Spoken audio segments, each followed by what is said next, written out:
Welcome to another Justice podcast episode. As you probably know at this point, it'll just be me by myself, and I kind of want to make this a short one because there really isn't much to talk about when it comes to the Lego movies. Let's just get them out of the way.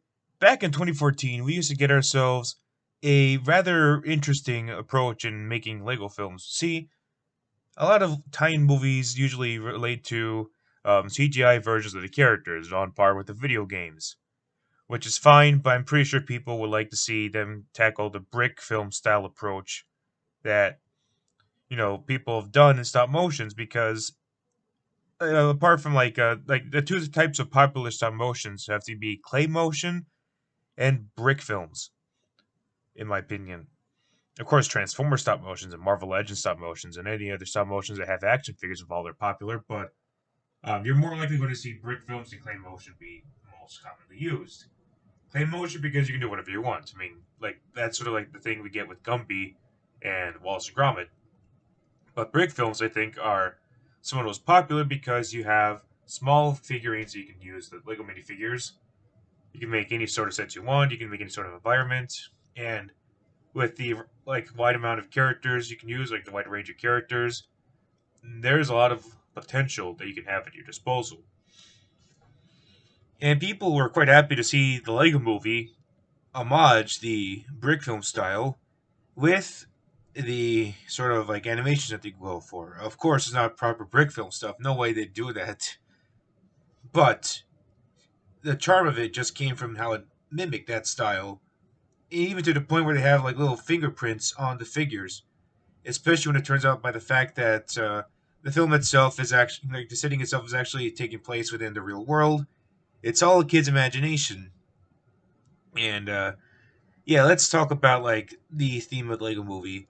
In a way, it's kind of representing the aspect of how everything is awesome, and you don't have to be, and like all that sort of stuff. It's like they seem to throw out the opening itself. It's just that sort of catchy song that is meant to give it an identity, and it does a good job of it. Kind of like You Got a Friend in Me from Toy Story or All Star from Shrek. That does a good job. Sorry, those two films rather do a good job of giving their films an identity. You know what? That worked well.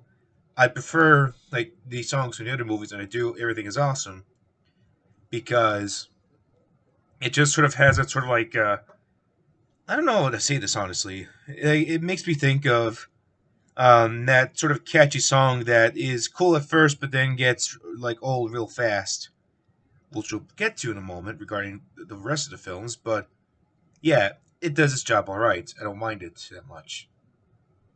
Now, the film itself definitely has lots of things going on because we have a wide variety of characters, mostly original ones in the form of Emmett, who is a construction worker, typical of Lego City.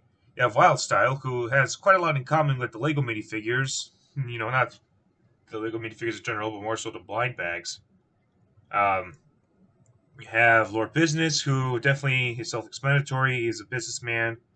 He has a very unique hairstyle that would probably make Minecraft characters blush because of how blocky it is. You have Good Cop, Bad Cop, who makes fun of the alternate faces that Lego minifigures have because he has like the very friendly, cheerful, good cop sort of guy, and you also have the bad cop personality to him with the sort of well personality to him that's just very sinister. It's very distinct, and I'd say that just fits him quite well.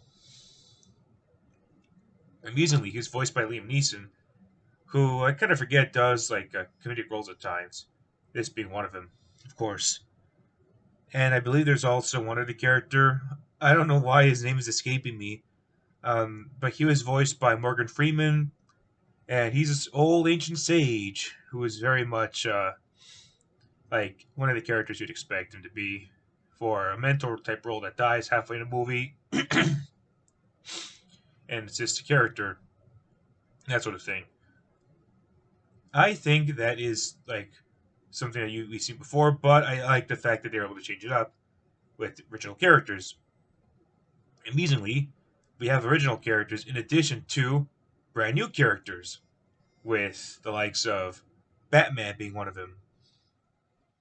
because the thing about this is that the movie was distributed by Warner Brothers or Warner Animation Group, and they decided, okay, let's make Batman one of the main characters. Very popular. They have the DC superheroes involved, Justice League. We get lots of people saying stuff like, "Oh, like, this is definitely like a Justice League movie before we get one, before we get like a proper Justice League movie." That sort of thing. Typical like humor, like memes you'd expect from like the type of people that go to Starbucks and make jokes that would probably not be as funny as Spadinner memes. Honestly, Spadinner memes are funnier than stuff you see on Facebook. Let's be honest here. But apart from all that, it also has a couple of other licensed characters involved. Like you have like a Nickelodeon character, well, kind of like you have like Michelangelo have a cameo appearance. You have I believe the Green Ninja from Ninjago have an appearance. They make a reference to Star Wars, which is funny because like Star Wars is like a Disney IP at this point because they bought Lucasfilm. Yet they make a very brief appearance, and it's kind of funny to see how Star Wars gets just one minor appearance and they get poked fun of, which yeah says a lot about just how like amusing it is. Since you'd expect them to get like a huge focus, but no, it's just Batman. I believe in an alternate reality. If Warner Brothers wasn't the distributor and Disney was, like they'd never do anything involving like the DC characters. Like they'd have Star Wars be like one of the focuses. So you'd have Darth Vader be in the role of Batman, which would be similar thing, but replace all the corny Batman jokes with the corny Star Wars jokes. Darth jokes probably replacing dad jokes, something like that. I don't know. So yeah, I have to say that the Lego Movie itself, on its own, is a pretty good movie to watch. Probably not one I'd want to revisit because it definitely has a sort of like samey feel that doesn't encourage rewatches. But I will say that the first Lego Movie does well in terms of its theme, its approach, and I like the fact that we have a perspective in the form of um, a kid who wants to have imagination, but unfortunately he can't because his father, who is pretty much played by Will Ferrell, and he's pretty like generally like a businessman. He's like very strict with his display. He collects Lego, but he's very like obsessed with making sure everything is in the right spot, and he even uses glue to keep things in place. So that's one of the themes of the end, where Emmett tries to connect with the kid, and or like rather, Emmett tries to connect with Lord Business, kind of like how the kid tries to connect with his father, and making sure that even though they are different from one another, they don't have to like have their contrasting point of views with how to play with Lego, prevent them from just being the one thing. So his father decides to let him play with his Legos afterwards, after a talk with his father and son, knowing the fact that like he rather let his son play with his stuff because typical father son sort of dynamic, even though it was just very brief and at the end. Yeah, I'd say that's like they did a pretty good job of making it seem like it's something that would fit with everybody. You get a sense that people can relate to the kid wanting to have Lego stuff his way, and it also relates to adults to the fact that they want everything to be in order, even though they might not be used to them having sort of like a chaotic display. Because people, I'm pretty sure, wouldn't admit this, but a lot of like collectors of toys would probably want more order in their displays than they would having chaotic stuff involved. Which is why I'm positive that uh, I'm thinking about that one fucking Saturday Night Live Star Wars skit where it's based on the toy commercials, but they have like the kids being excited to play with them, but then you have the adults that are like, oh, like I bought one to open up, I bought one to like be in car for display, or he like tries to be like, oh no, that's not how you land it. It's like he like some stupid shit like that. That's like look, Saturday Night Live is hit or miss, but that was just like funny at first, but then it kind of felt rather cringe at times, just because it's like same song and dance we expected when it comes to how they see the nerd culture stuff. Even though I kind of admit that it is pretty cringy at times. But yeah, the first Lego movie did a good job of approaching its theme when it comes to sort of like saying you don't have to be sort of like this or that. It's alright to let your imagination out, whatnot. And yeah, it did a pretty good job of that without trying to rely so heavily on all the other stuff. I will say though that the humor definitely felt more like it was reliant on pop culture references, which I know isn't a bad thing, but like just about everything would be a pop culture reference from Lego themes to, you know, DC stuff, and yeah, it's quite like there. And I'd say that's like the reliance on pop culture references certainly pops up even more. And you know what's weird though? I think some people would probably not see this the way I do. But is it me or do people ignore like or get upset when certain films do pop culture references, but they like go gaga over other films when they do it? Either like I'm sure it all depends on who does it or how it's done, but it feels like it's less a case of how it's done and more so like just them having a bias towards certain companies. Um, like imagine if you're to do a movie for DreamWorks and they have a lot of references. Well, Shark Tale has a lot of references, but people would eat it up, even though it could have been kind of like a clever parody of all those like gangster films. Meanwhile, you have people um, going to the Lego Batman movie and eat up all these DC references. I mean, sure, okay, it's not comparing apples to apples, but like they're both throwing references after references in the screen. It's like, look, reference, reference, reference, guys. It's like we get it, movie. But one gets a pass where the other one doesn't. I'm not saying that Shark Tale is a better movie than the Lego Batman movie, but like at the end of the day, they're both like throwing references, hoping to see what would stick and what will land. So yeah, talking about the Lego Batman movie, I'm gonna be honest and say that I forgot it existed all this time. Like people were kind of like obsessed with it because it's either just a case like oh wow we're gonna get ourselves like a Lego Batman movie, sweet, this would be a great spinoff, or it's all the typical like oh that's how you do Batman. Uh, so I guess Zack Snyder, like you kind of do Batman justice. Yeah, that's like we like this movie did a better job than BVS did. Like you Snyder cultists like are so dumb for like what thinking BVS. Like fuck off with that. But yeah, like it's one of those things about the movie itself where it's more of a case of like oh this one did very well. Let's make a spin off of Batman. And you know, I get what they're going for. It's meant to be like a love letter to all the Batman stuff, but it definitely reminds me of just how oversaturated DC is with Batman material. Like, I get it, he makes money, and he's gotten the most amount of reboots, and he's also gotten himself the most amount of video games. But can we please, for the love of God, just try to just tone it down a bit?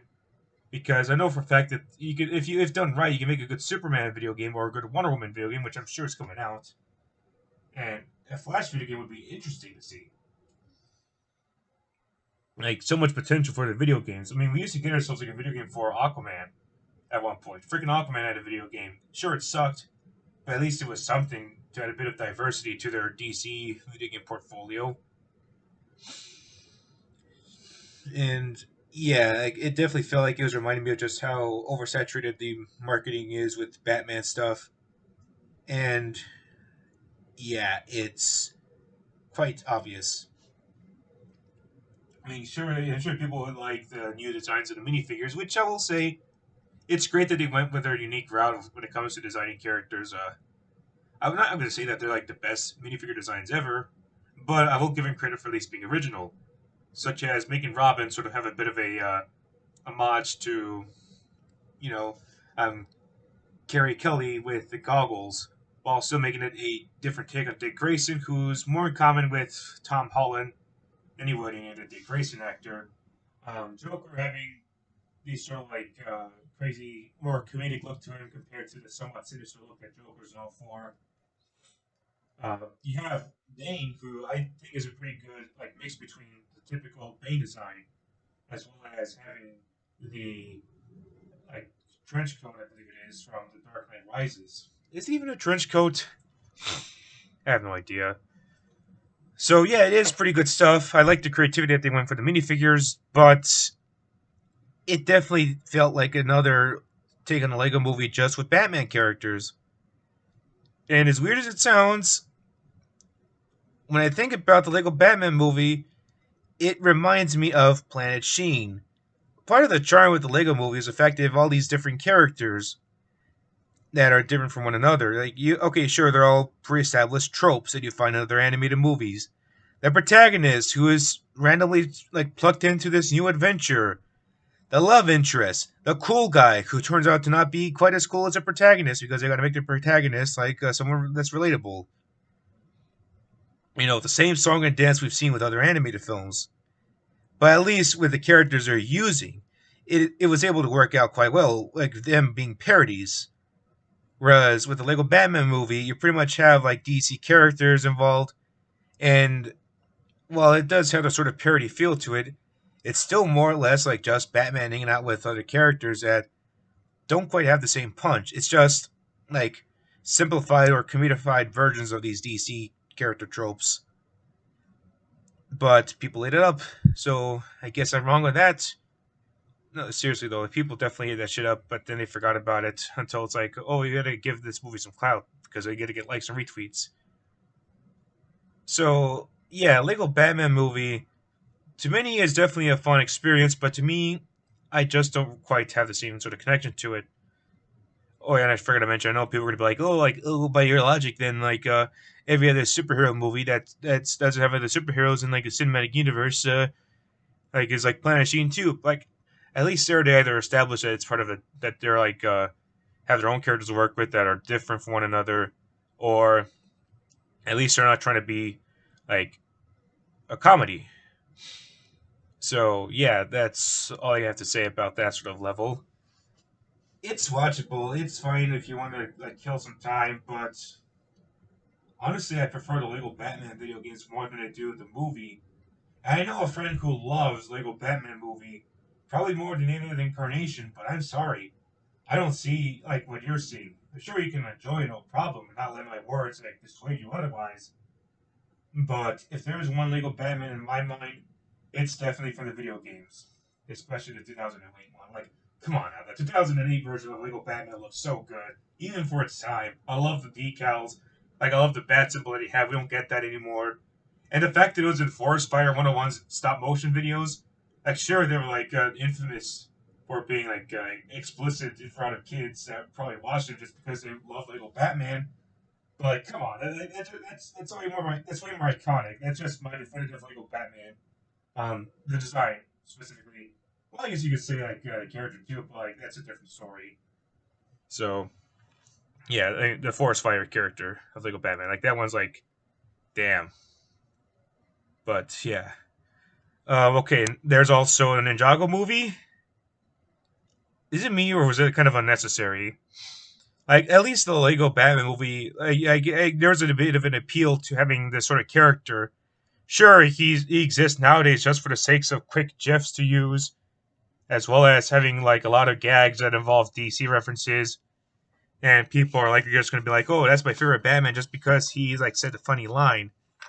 He's like the funny man from the Funny Man show, literally stuff like that. Maybe, perhaps not. Who knows what Twitter has in mind, or Tumblr, or Facebook. However, did people even ask for a Lego Ninjago movie? Like, I know Ninjago, the series, is great, even if it has its moments of feeling like they're running out of ideas or doesn't have the same sort of punch that it originally did. But at least the TV show was great to watch. I like the characters. I like the setting that they have, and every once in a while I do like the fact that they were able to change it up. And my god, it's still running to this day. There's no sign of it stopping, and that's kind of nuts. Because you would think they'd actually like try and end the series at some point. But I think, like, apart from City and Creator, I suppose, this may be the closest to like a Lego Batman.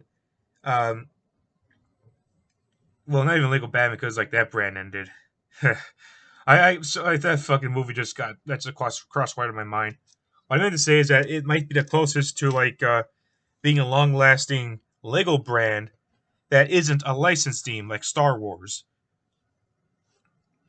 And like I say Star Wars because like okay, Marvel and DC superheroes have been released simultaneously, but the difference is that the fact that like they were made a decade or more than a decade after Lego Star Wars began, and that's currently the long lasting a licensed brand we got, and I don't see any sign of that going anywhere, even without any movies coming out. So yeah, there's that. Like Ninjago's great, but the movie itself, I don't care about. They try to go for that similar feel of like the Lego Batman movie, but again, at least that one, as much as I didn't like it, at least had some form of appeal with its characters. Whereas here with the Ninjago movie, it's just like Lego movie fight versions of these TV show characters. Maybe that's the case. I probably should have rewatched it, but at the same time, I had better things to do, like, I don't know, getting my paycheck ready from working in and out. No, I don't work at In and Out Burger, I work somewhere else. It's just the fact that they try to make it like another sort of like movie. And it's funny that they put it out in the same year as the Lego Batman movie, probably because they had a little too much faith in trying to make their own cinematic universe. It's already funny enough that they try to go for like this big like TV like unified world of Lego characters. Just because Marvel did it doesn't mean you or like DC's doing it as well doesn't mean you have to do it for every single franchise. Like sure it gets exciting at first, but then everyone's trying to do their own thing. Remember what Syndrome said when it came to the Incredibles? When everyone's super, no one will be.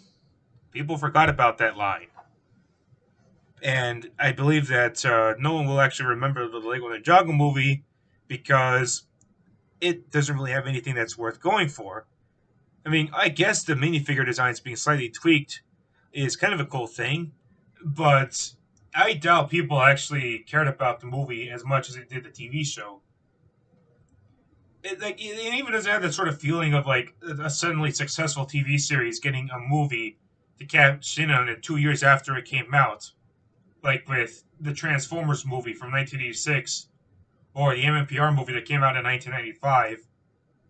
It's more of a case of them just being like, all right, like we got Lego Ninjago. Like, what kind of movie can we make out of like a Lego franchise? Oh, let's do Lego Ninjago.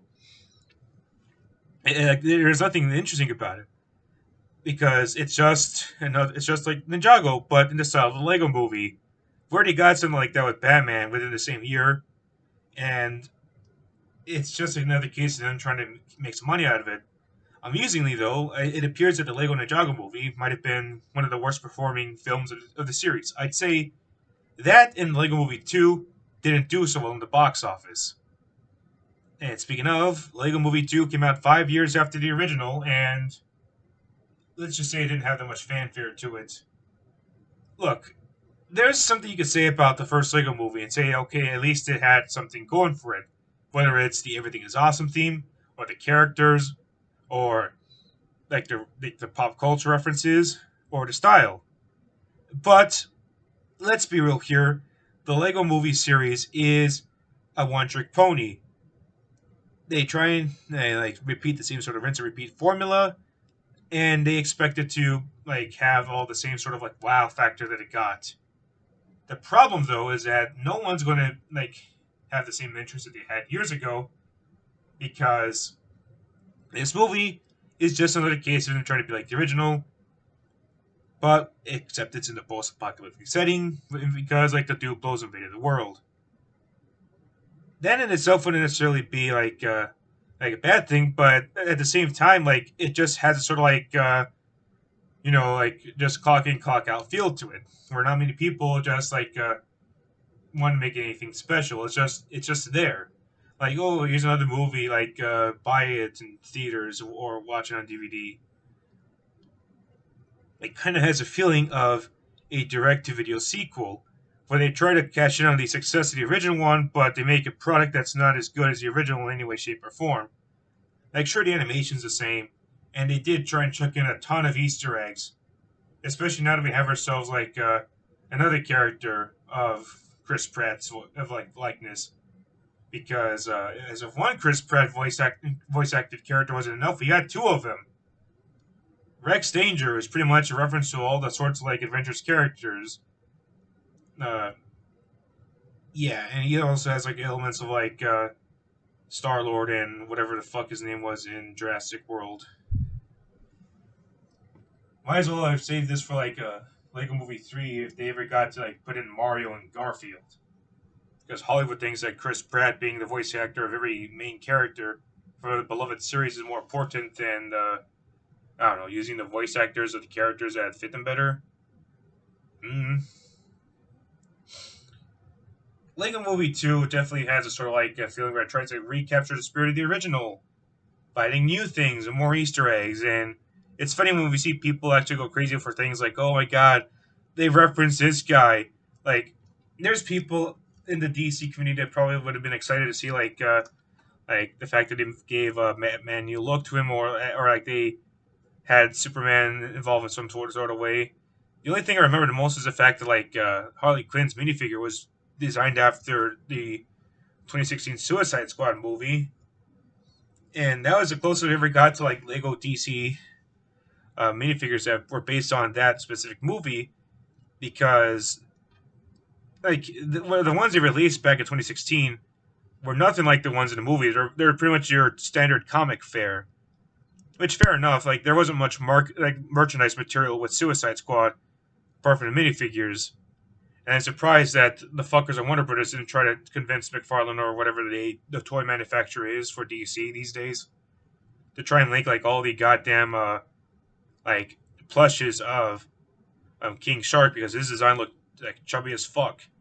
And then again, James Gunn's humor being what it is, brought it up to an R rating, and yeah, screw that shit.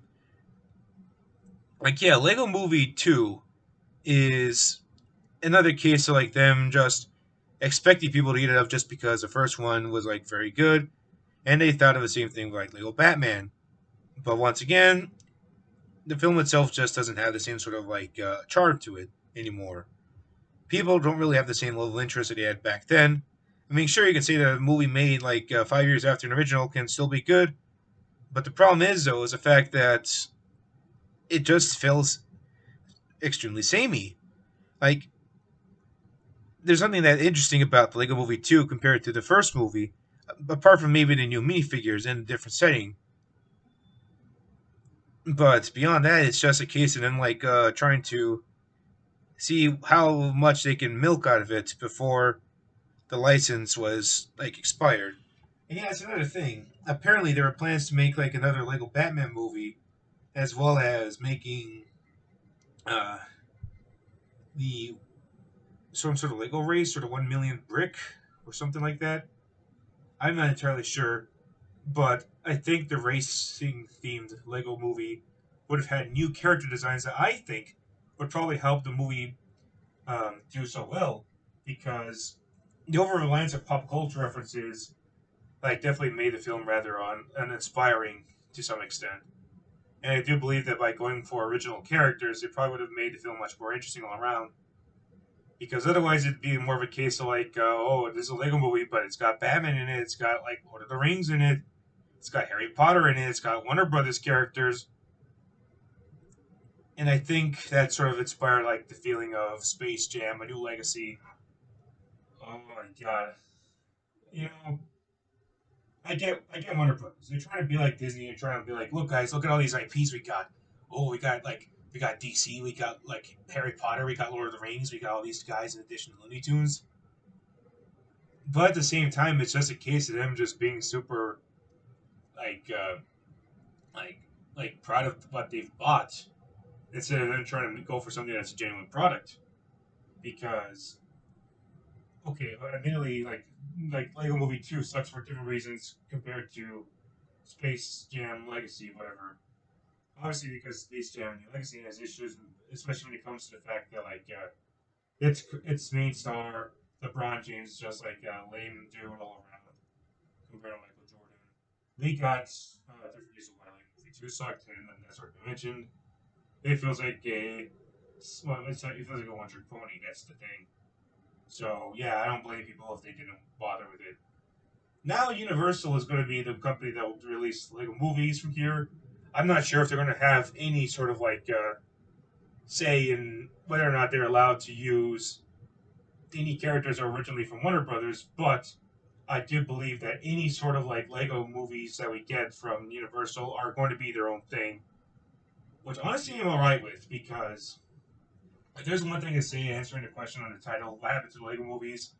Well, repetitiveness happened. Repetitiveness? Repetitiveness. Yeah, there we go. repetitiveness happened. I meant to do that, by the way.